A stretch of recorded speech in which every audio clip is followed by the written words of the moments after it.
So we are ready. It is week number 3, and this is our final session of our 3-week series on caregiver connection. Happy to see that we have some returning guests with us this 3rd week. We have a special focus today on engaging and interacting with your client. So far in week 1, we looked at caregiver support and community resources. In week number 2, we spent a lot of time talking about care for the caregivers. In doing our preparation for this week's session, I came upon some information that was provided by the Rosalind Carter Institute on Caregiving. It was founded in 1987 by the former First Lady, who, by the way, is still living at 93 years of age. Her direct quote in the mission of the founding of her institute was, "Caregiving is hard, even on the good days when it brings joy and fulfillment. It requires dedication, determination, and time." More than 53 million Americans provide care for adults and children who cannot care for themselves. It's a seriously ill spouse, perhaps an aging parent, a child, or some other special person in need. Those of us who are giving care often do so at great personal sacrifice of time, energy, and income. Our whole purpose and intent when my coworkers and I set out to develop the material and the syllabus for this caregiving series was to do what we could to help lighten that load, to do what we could to ensure that everybody feels connected and that they know they are not alone in their role. As we've said in the past, we are recording this session and we will be uploading everything to a website for a future access by individuals who would like to. If you have questions, we will welcome them. You can feel free to use the chat function on your Zoom to pose those questions so we can move through the material uninterrupted. And at the end, we will make certain that everybody feels good about what we've been doing these past several weeks. And without further talking on my end, I plan to introduce my coworker, Beth Baker, who is the Aging in Place Navigator for Syntero and the City of Dublin. Welcome, everyone, and thanks again for coming.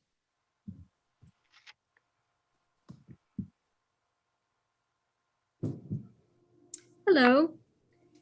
I'm going to start sharing the screen here, and I need to call up the PowerPoint. I hope that you can all see that. Lucy, Dan Burketti, and myself presented this series, and we want to remind you that you are not alone. That is one of the themes of this session. And today I wanted to talk with you about how you might enrich and enhance your daily interactions with those individuals who are receiving care from you. In today's language, that means bringing your A game. You're all in for your positive interaction, engagement, and touching the lives of others. With the goal of bringing some structure to this presentation, I divided each caregiving session into 4 elements. Think about and approach each visit, each caregiving session, making purposeful and intentional efforts to address the following elements. Your greeting. Is it warm and friendly? It often sets the tone for your visit. The connection. What is the purpose of your visit?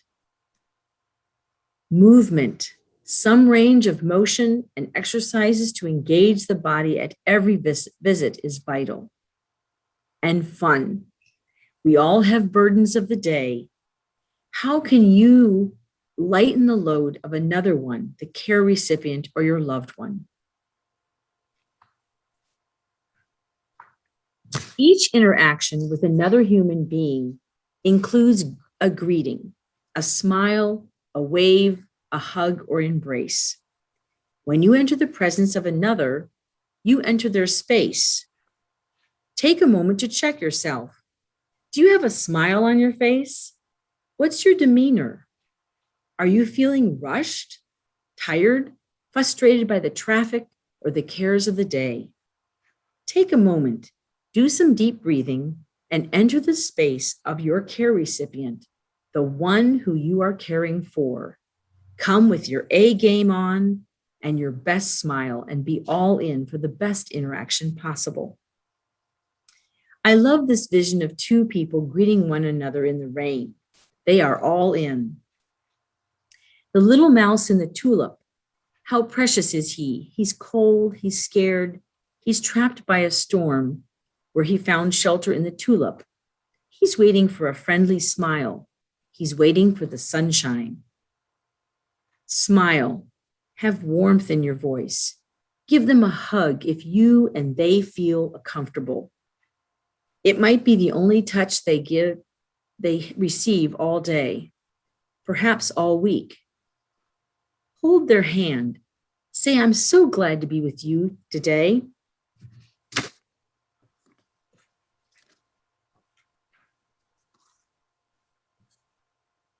Holidays offer a wonderful time that we can set the tone for some fun. When it's cold and bleak outside, I often find a bright color or pattern to wear. It lifts my spirits. The celebration of holidays has endless opportunities to make your caregiving interactions memorable. Change it up. Share traditions. Wear some crazy costumes. Our care recipients lose track of time. Reminding them of the holidays that we celebrate help them keep connected and engaged with what is going on. The connection is the very reason that you are with your care recipient that day.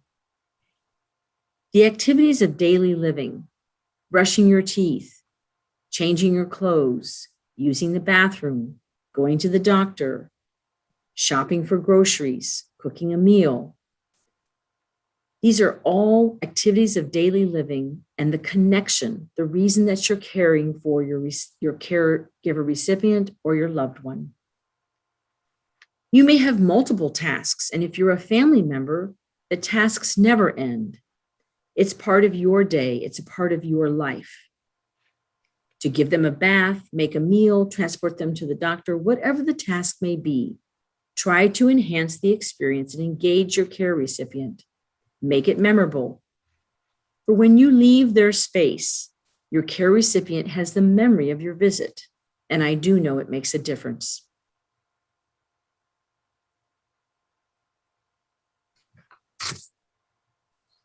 Again, the tasks can be tiresome. They do take time.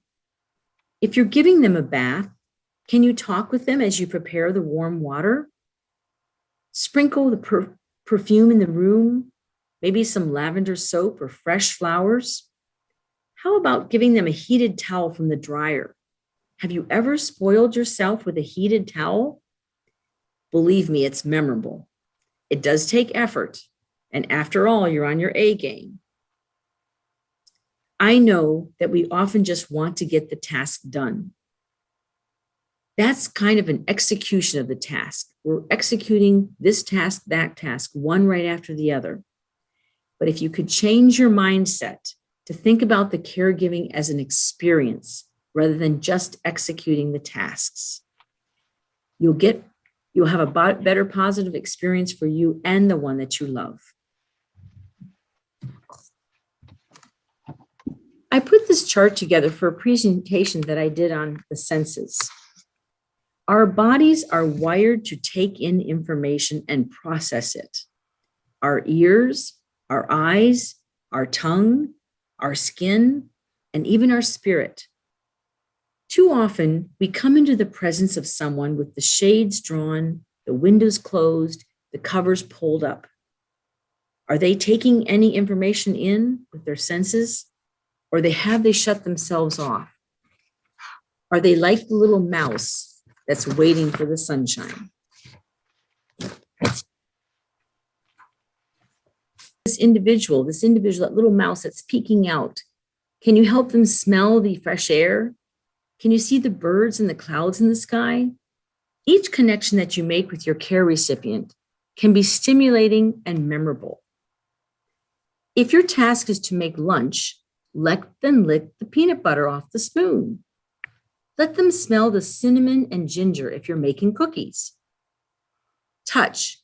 This is something that we don't do with our care recipients enough.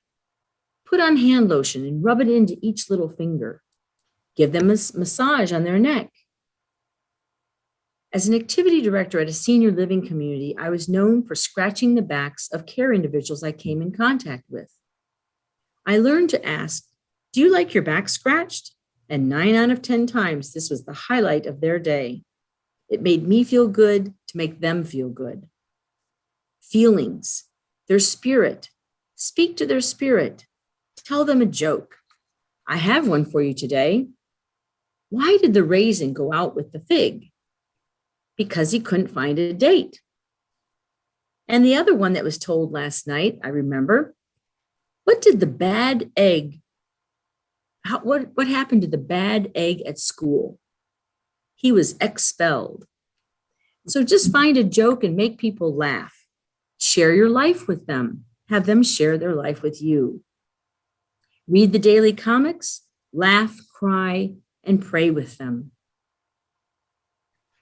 I have a story about my mother. She entered an assisted living community, and what I quickly learned as I ate meals with her on a regular basis, that fresh fruit was not served. Sure, you've had canned food, peaches, pears, fruit cocktail, but where were the apples?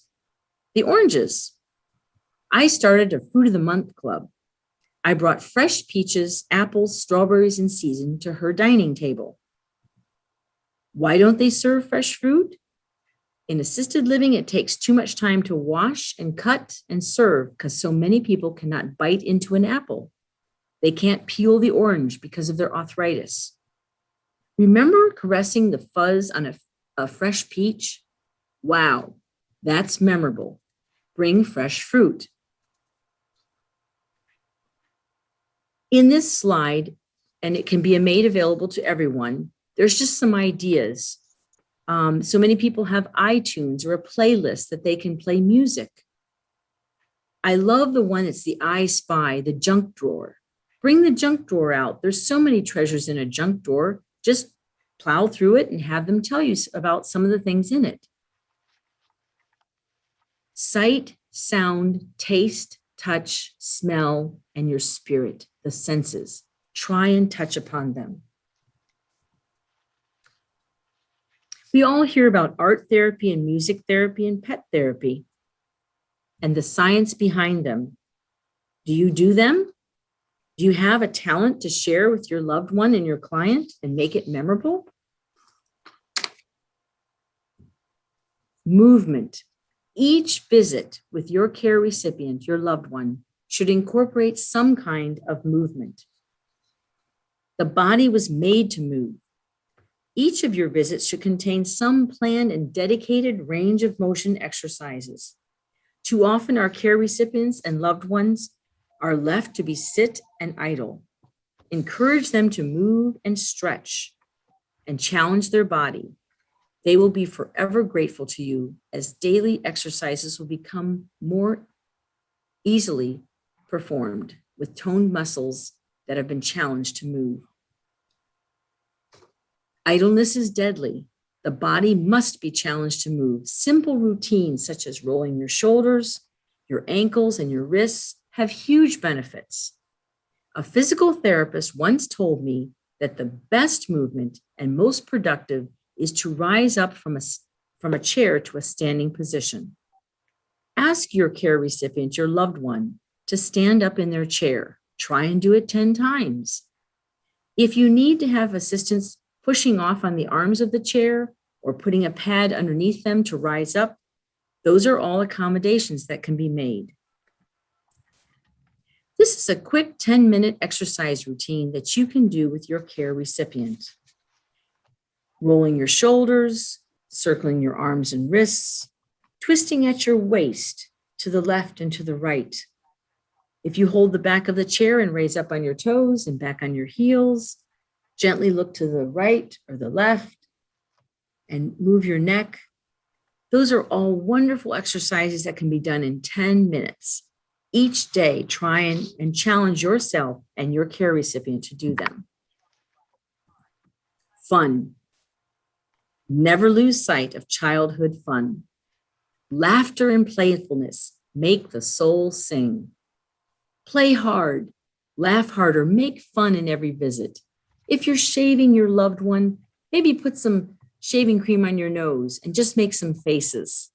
It makes the task fun. Be silly, be childlike, laugh hard. Remember, our bodies are wired to sense things. Robots nowadays are wired with artificial intelligence. Robots are actually telling jokes. Alexa is learning to have fun with you. I wanted to leave you with a demonstration of balloon chair volleyball. This is a wonderful activity that you can just blow a balloon up and enjoy with your care recipient.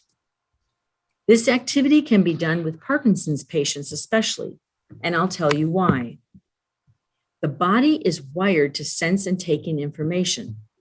If the ball comes near your face, even for a Parkinson's patient, the body will respond with your hands up to protect your face. Have fun. Make your days memorable. We know that caregiving can be tiresome, but take care of yourself, have fun, and engage your care recipient. I would like to introduce you to Dan Burketti. He's Syntero's licensed social worker, and he will share some additional engagement strategies for those that we care for. Dan has some excellent resources, and he has some contact information. Dan?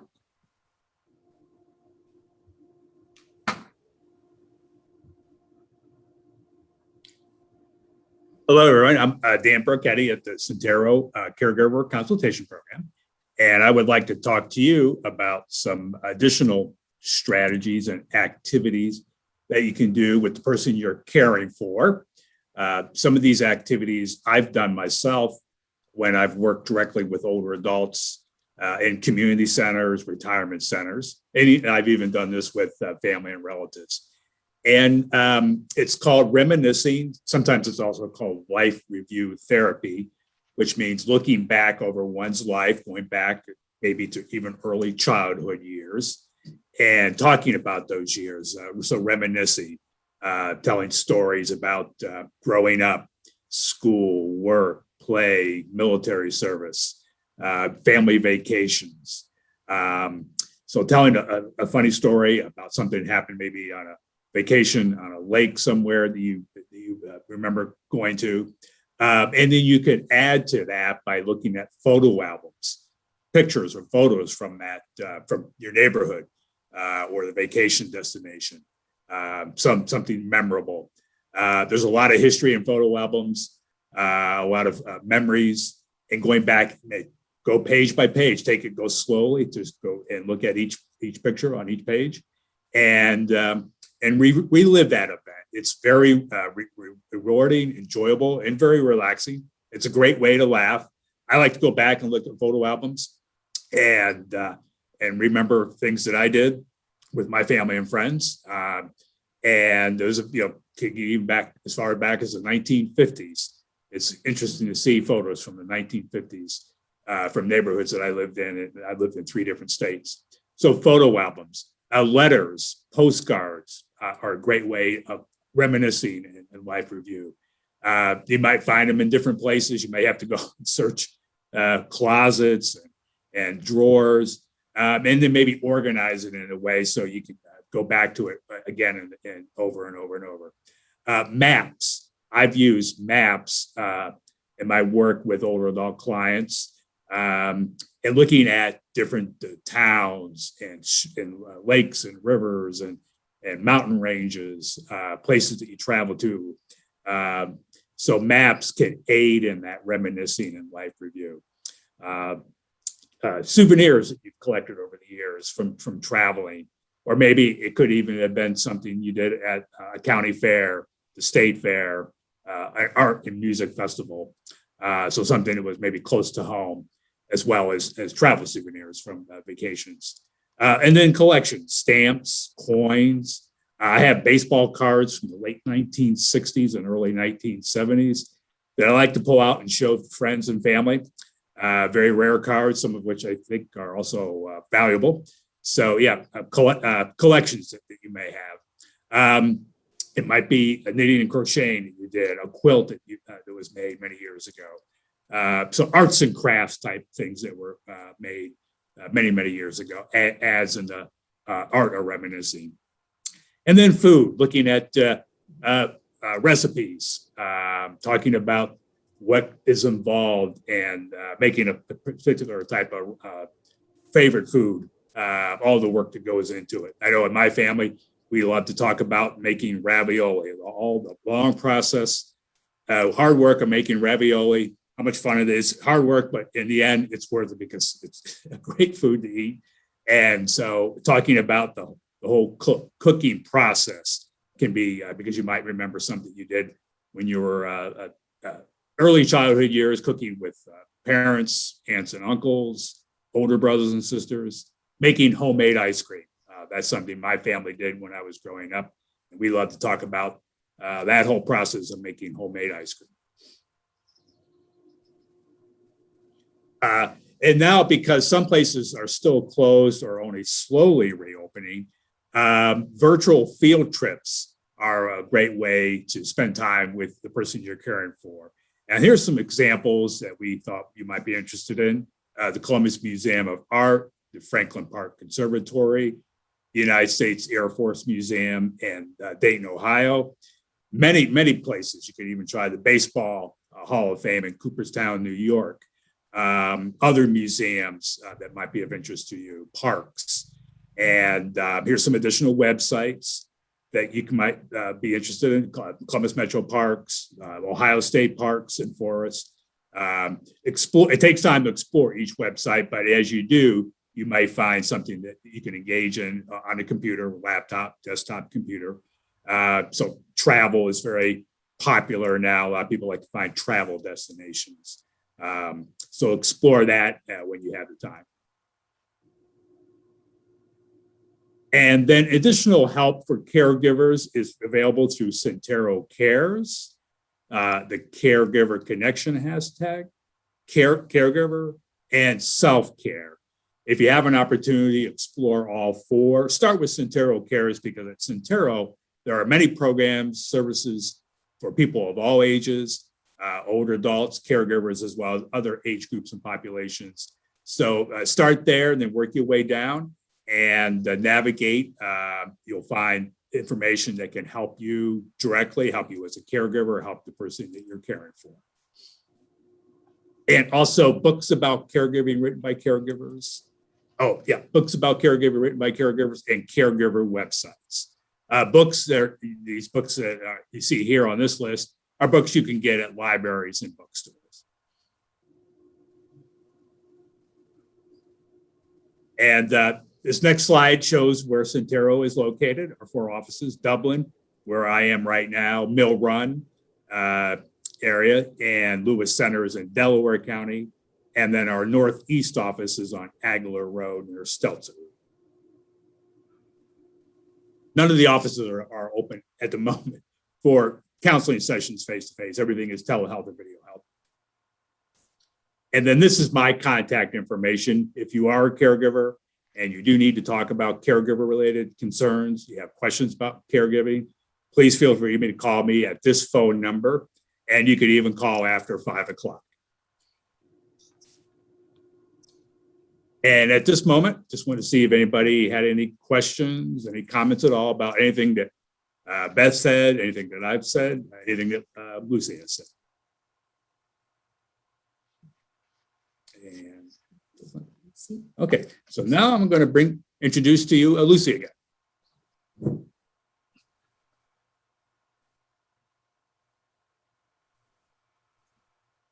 So our 3 weeks together are coming to a close with this session. And in the beginning, when I was introducing our third session, I mentioned former First Lady Rosalind Carter. One of the reasons I chose her is that her passion, both as the First Lady and in her entire life, is mental health. And May is Mental Health Month. It's also one of the reasons we decided to launch this Caregiver Connection series during the month of May. As we've said time and time again, it takes resources, it takes education, information, connection, and support to be the best that we can be.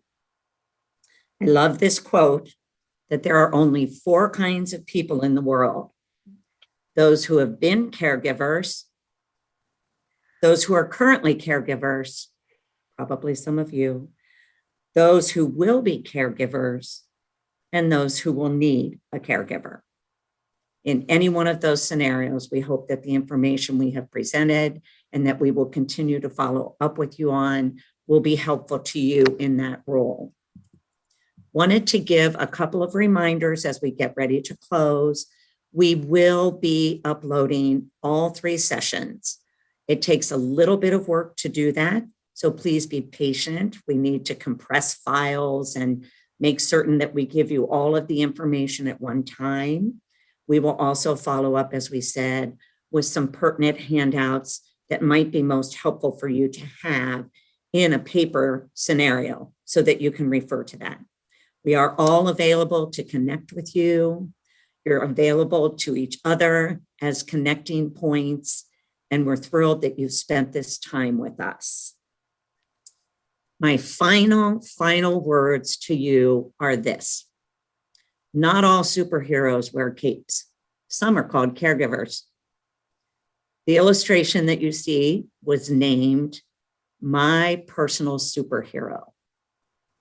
It was drawn by someone very close to me, a special granddaughter, my firstborn granddaughter, and it was accepted into a Dublin Arts Council art show. Nina is 6 years old and in first grade. What I love more than the saying, more than the illustration and her creative mind, is her artist's statement about this.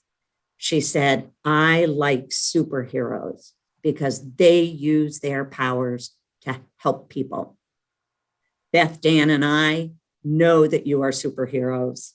We're thrilled to be here for you and with you, and we thank you again for your time and attention over these past 3 weeks.